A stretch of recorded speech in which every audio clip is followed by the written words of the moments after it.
And good evening, welcome to Scare Tours Sunday Synopsis for Sunday, July the 17th. Let's get straight into this because, as usual, there's been a lot going on this week, and as you can imagine, with everything that's happening with coronavirus, we've got a lot to cover. So let's start with coronavirus. While the country has slowly been coming out of lockdown, it's getting to the point where people are now having to make that decision about what they're going to do for Halloween. And so we're going to start off with the bad news. We'll talk about the good news in a little while, but we'll start off with the bad news.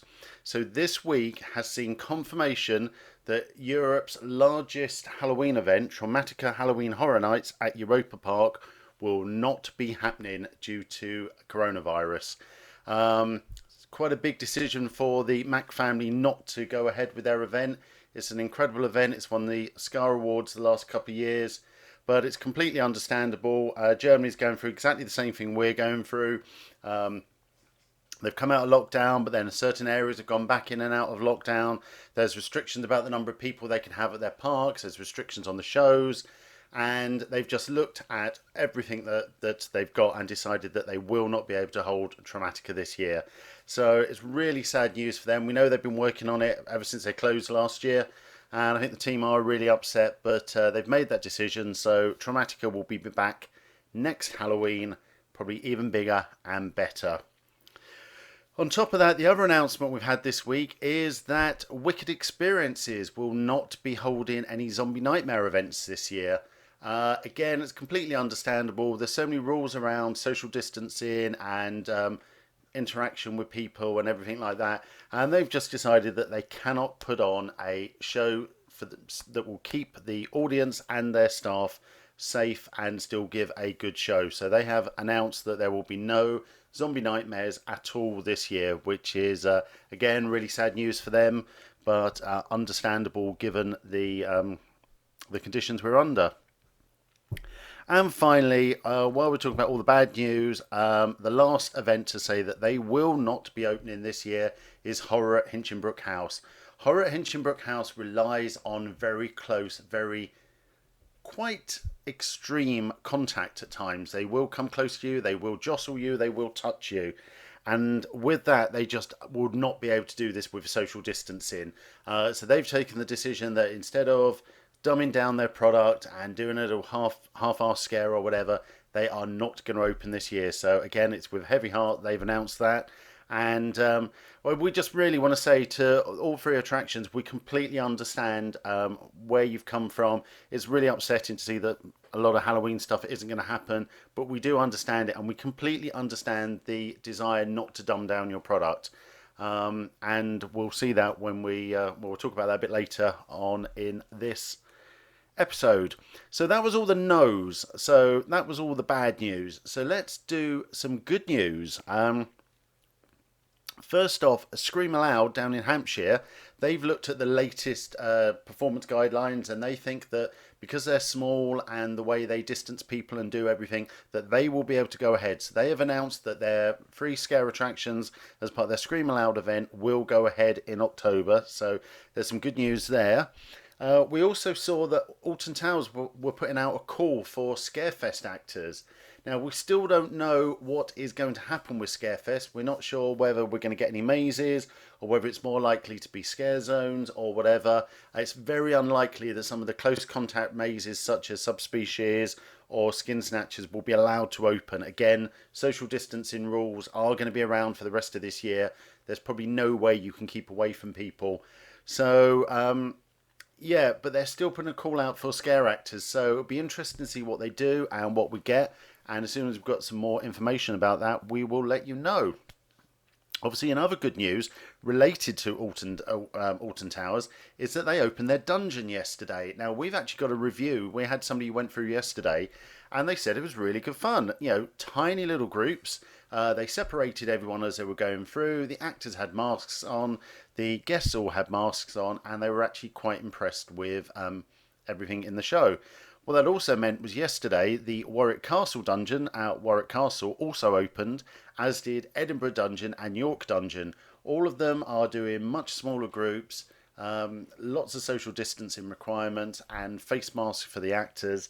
So it'll be interesting to see what this means going forward. Some of the more interactive elements have been removed, but Merlin's actual argument for this, they actually say on their website, why are we allowed to open and yet my local theatre isn't? And their argument to that is they say they are a walk-through attraction, they're not a show, they're not a performance.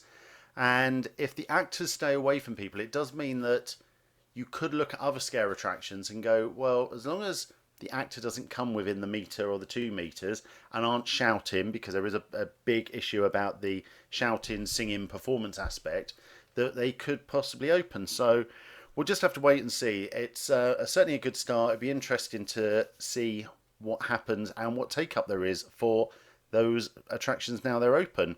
Still no news yet on London Dungeon or Blackpool Tower Dungeon, but I'm sure they will be watching closely as to what's happening with these dungeons and will be following soon after. Also news this week, Ghostbusters have announced that they will be recommencing. The first one happened in London last night, and they're going to be going just on Saturday nights for the time being. And then the ones for York and Edinburgh will be commencing again on the 1st of August. So there are things starting to get back to normal. Although not quite back to normal, the Ghost of Chesterton House have confirmed that they are due to return. They were due to come back later this year, but of course COVID happened and there was just no chance of them doing such a small, intimate performance in such an up-close atmosphere. For those who've experienced Ghost of Chesterton House, it is an amazing little show, but you are very close to the actors, so it's understandable that they weren't allowed to open.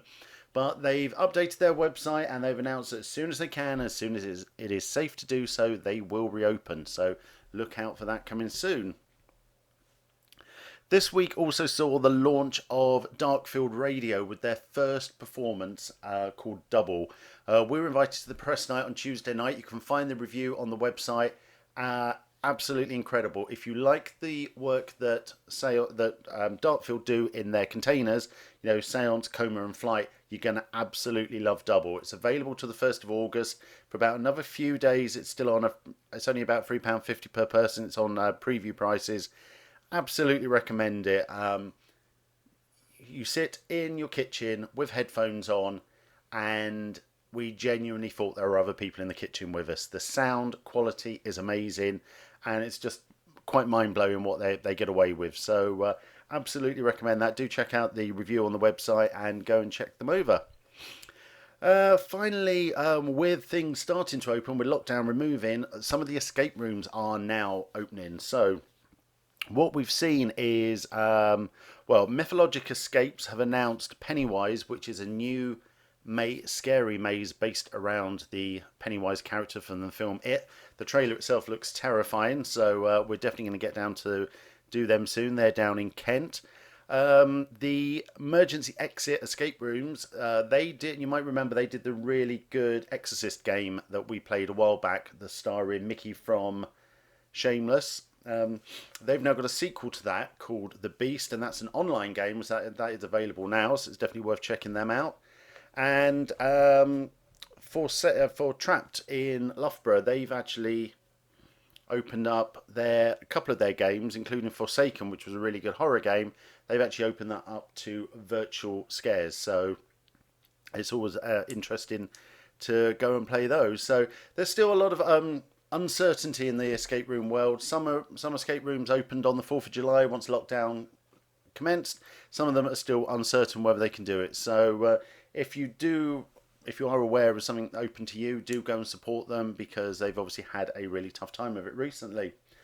Finally, don't forget, we've mentioned this a couple of times, but from Friday it will become compulsory to wear a face mask in stores. So we have the last few available Scare Tour face masks available, so do check out the website, and if you want one of those, you can get one while you can. So that is it. We went through that fairly quickly, but there was quite a lot to do. So that was the news for Sunday, July the 19th. So don't forget, if you like this video, to subscribe and link to it to always get the first notifications when the videos go live. Don't forget to follow us on Facebook and Instagram. We've been a lot stronger with Instagram the last couple of weeks, and we're trying to get up to speed with that as more and more people move off of things like Facebook. And of course, we're on Facebook and the website. So with that, we are going to sign off. We're going to see you next week, And let's see what another week of scares brings. Signing out.